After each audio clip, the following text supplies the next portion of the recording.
The big question is, where is the real danger in the U.S. economy? It is the very real risk of a default in Illinois, California, and several other states. Right now, states and cities have more than $3 trillion in outstanding bonds and $3.5 trillion in shortfalls for their pensions. Promised health care benefits alone are above $500 billion. What is the problem? City, state, and federal governments keep giving away when we need to take away. Borrowing billions from China to pay for more tax cuts is not the answer.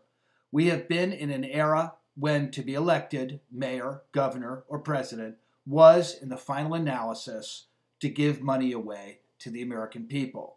We can no longer afford it. Let's look at Illinois first.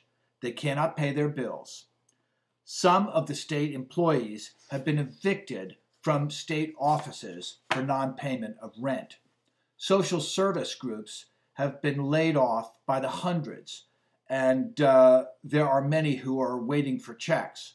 Pharmacies have closed for lack of Medicaid payments. The state is faced with $4.5 billion in overdue payments. What is the answer? Borrow from Wall Street? Another federal bailout? These states are losing revenue while overspending, and they have been doing so for many, many years. They are facing $140 billion of shortfalls next year, and the stimulus money is just about to run out. Many governors around the country have pledged not to raise taxes next year, notably Andrew Cuomo of New York, who was just elected.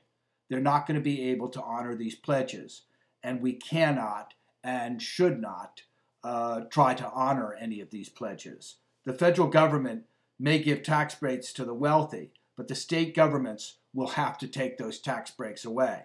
Our federal government faces a challenge. Our two parties face a challenge, and the American people will eventually be asked to meet the challenge of putting our financial house in order so that the future generations of Americans, the next generation, do not have to live in a bankrupt country.